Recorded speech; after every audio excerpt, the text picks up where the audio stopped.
Горы мусора и тучи насекомых над ними. По словам жителей этой двухэтажки по улице Садовой в Сыктывкаре, коммунальщики вывозят мусор регулярно, но, увы, не часто.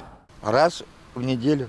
Собаки тут все раскидывают, растаскивают, и потом они, хоть бы, говорю, за собаками закидывайте, а им наплевать. От нерадивости местного ЖУ жильцы здешних двухэтажек страдают уже лет 5. Особенно тяжело летом. От дурного запаха не спрятаться, не укрыться даже дома. Мусор в деревянных контейнерах находится. Вот, деревянные контейнеры ни по чем прогрызть любой крысе или мыши. Они прогрызают и питаются целую зиму. Потом весной приходит мужчина и спрашивает, нужно ли вам, беспокоит ли вас мыши и крысы. Мы говорим, конечно, у нас тут. И он кладет яд, мыши наедаются и потом умирают. Но для того, чтобы умереть, они не на улице просто умирают, они залезают в дома. Дома деревянные, тоже там у них какие-то ходы. Вот, и они залезают под пол и умирают там. Просьбы и увещевания сыктывкарцев коммунальщиков, видимо, не трогают. Тратиться на металлический контейнер и более частый вывоз мусора они не хотят, тем самым нарушая все санитарные нормы. Однако плату за вывоз мусора требуют исправно. А это самый центр столицы – новый дом по улице Ленина. Его жители неоднократно жаловались на нерегулярный вывоз бытовых отходов. Как мы убедились, не зря, на радость местным голубям.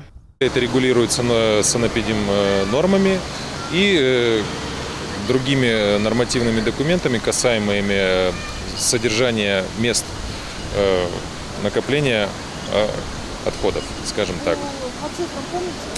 По цифрам там в летний и зимний период отличается. Летний период не более 24 часов вывоз отходов должен осуществляться. В зимнее время там чуть побольше.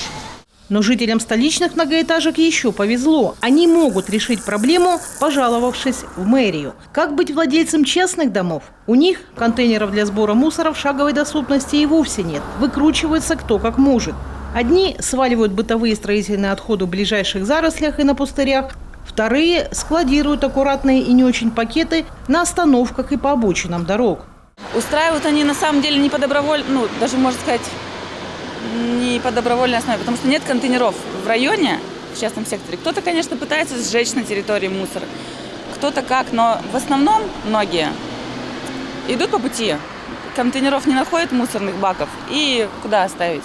Один оставил, второй оставил, третий оставил, и поэтому несанкционированы вот такие вот свалки. Причем они давно, а сейчас лето, это крысы, это мошки. На установку контейнеров в частном секторе в городской казне денег нет. Хотя, по мнению общественников, именно мэрия должна следить за чистотой на улицах. Чиновники, в свою очередь, пытаются поймать нарушителей с поличным и наказать рублем. Несколько горожан уже оштрафовано на 3000 целковых. Избавиться от проблем и вложить эти деньги более выгодно частники могут, заключив с соответствующей фирмой договор на вывоз отходов.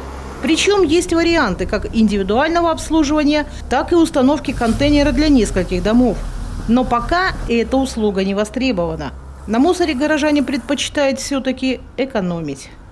Наталья Литкевич, Антон Ворожищев, телеканал Юрган, Сыктывкар.